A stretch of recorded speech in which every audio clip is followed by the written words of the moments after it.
Hi, I'm James Shillinglaw. I'm here at the top of the British Colonial here in Nassau, the Bahamas. Now, many of you may know this hotel, but you probably don't know the way it is today. I'm here with Dan McDermott, the general manager, and we're going to tell you it just went through a major refurb, almost 2 years it was closed, and now it's brand spanking new. It's a classic hotel here in Nassau, and we're going to find out about all that and more on Insider Travel Report.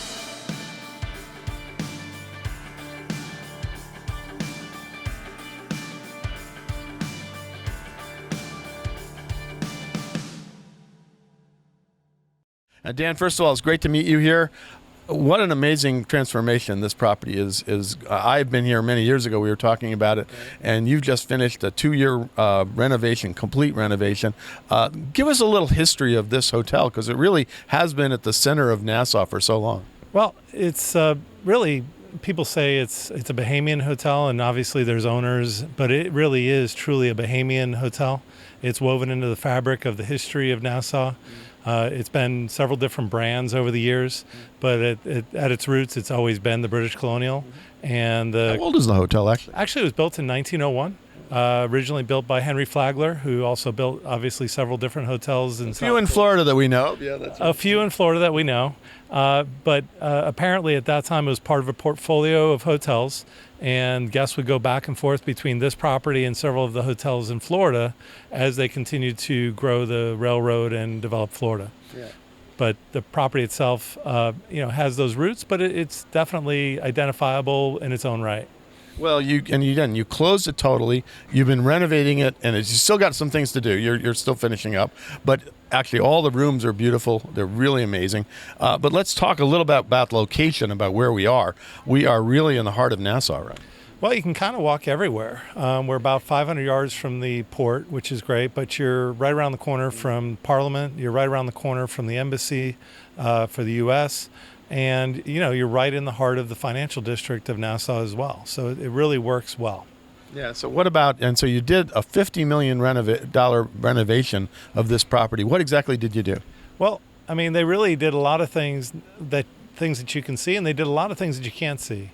They did a lot of the mechanicals. They did a lot of the boilers, things that aren't necessarily the fun, sexy things to talk about, but they did the guest rooms. They totally recreated the entire lobby experience. The lobby, which has always been an icon. It looks like it was here forever. That's the thing. Well, and that was the key to the whole thing. It still kept its colonial charm. Mm-hmm. It kept the historical feel, but it feels modern at the same time. And then they modernized all of the amenities for the pool area and the beach area. Put in more palm trees, I can see. Lots of royal palms. Definitely cleaned up the area. It's very comfortable. And it feels a lot more resort-like than it ever was. It used to be just known as a business hotel. It's much more resort-like and has a lot more of a resort feel.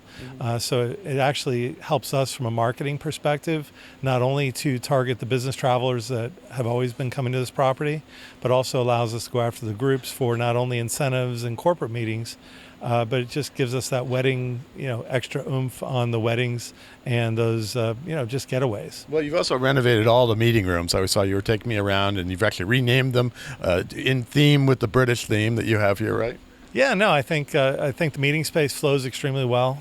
We have great space, and we've added 15,000 square feet of outdoor space, and not to mention our beach, which is not necessarily private per se, but it's as close to private as you can get in the Bahamas. It doesn't look too easy for anybody to get in here unless you're coming off a cruise ship and you suddenly dock here. Right? Yeah, cruise ship, and you have to swim across.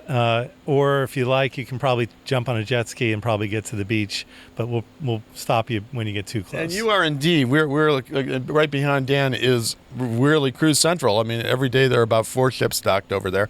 Right now there's a Celebrity Ascent and a ship I'm going on, Sea Cloud Spirit.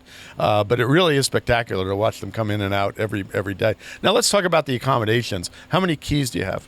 So we have 288 rooms, of which 25 are suites, and then we have one Prime Minister suite, which is kind of our specialty suite that we hold back for dignitaries, and if people want to pay the rate, they can certainly book it as well. Yeah, so you have that, and then of course, how about food and beverage? I know you're still working on that, but you have an interesting concept. We were talking about it. It's going to be kind of a free flow, several restaurants running into each other, right? Well, the idea is to be able to have kind of choices abound, but not too far away from where you are in the hotel in the lobby area. So we have the Woods Rogers Tavern, which is our signature lobby. And that's open now. It is open now, and it's a signature lobby bar, which caters not only to the hotel guests, but local community as well. And we certainly want to market to our local community. And it's always been a place where the business people come for lunch and grab something to drink after work.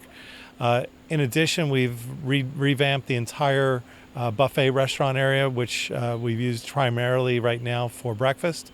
At the same time, we're working on a sushi restaurant that's also in this same area. We have a grab-and-go coffee, which is open right now. And then we're, kind of going back and forth on concepting of our Mahogany Club restaurant, which started out as one concept, and we're kind of going back and forth. Everybody has an opinion on restaurant concepts. So we have an Italian chef. We may go that angle. Well, that'd be fine with me. That would be a great concept. Now, let's talk a little bit about the pool. And now, do you have a spa, first of all? We don't here on property. However, our sister hotel, which is at Margaritaville next door, our guests have the ability to go over there and utilize the spa facilities at Margaritaville, which is a great spa. It's a St. Elsewhere spa, and our guests can book online or they can call and we'll help them book a reservation as well. And then, of course, you have this pool area, which you mentioned earlier, was completely renovated. It's actually beautiful, leads right into your beach, right?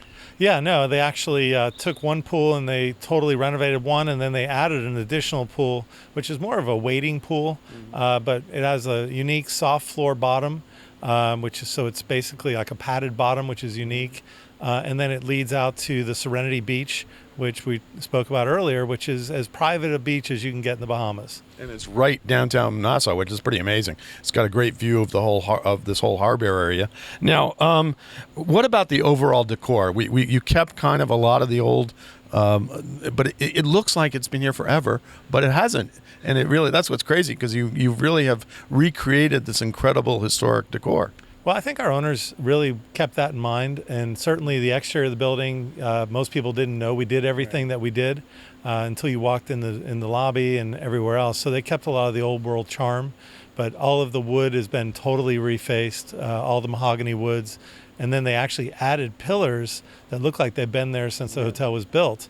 And a lot of the old world charm meets a lot of the, what I would call a little bit of a historical update. But it still feels like it's always been there. And you have a huge mural at the back in the lobby as well. That's pretty interesting. Yeah, that is actually a mural that when I was here, I was watching the gentleman, local artist.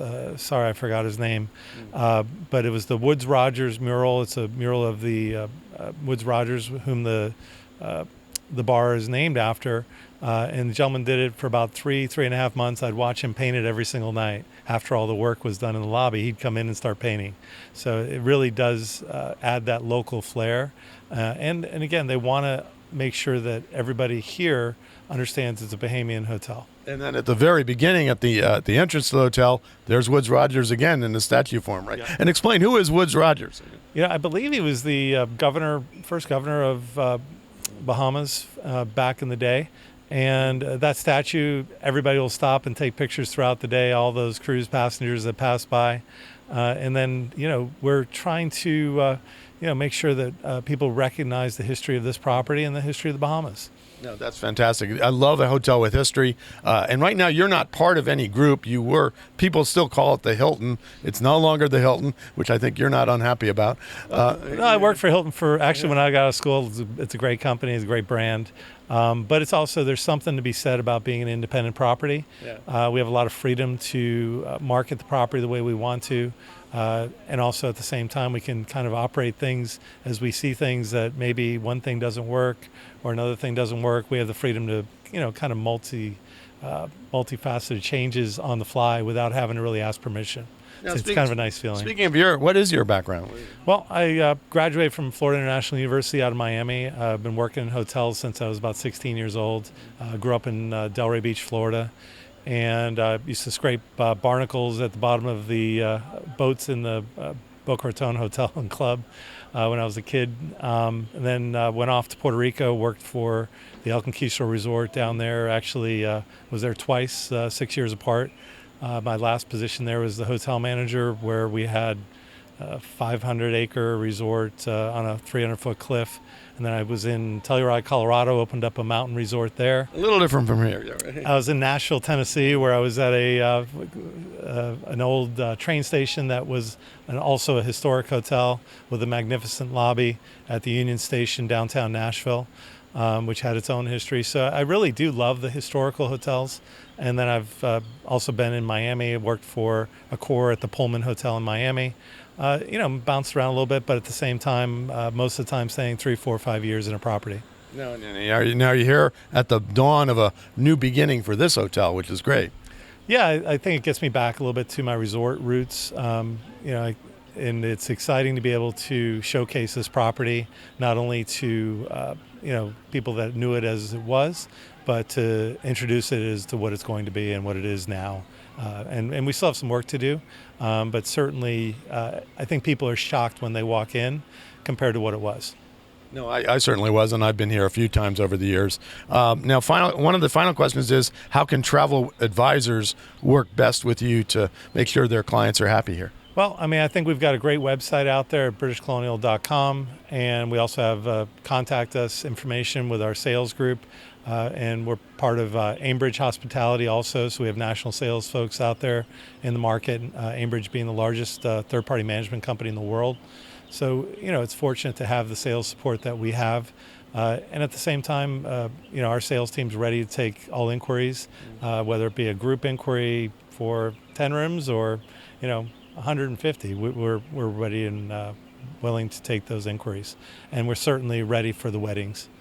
No, absolutely. And this is would be a great hotel, is a great hotel for weddings. We're actually standing at the top floor here in what normally would have been the club of a previous hotel, and instead you got those incredible views all over the place.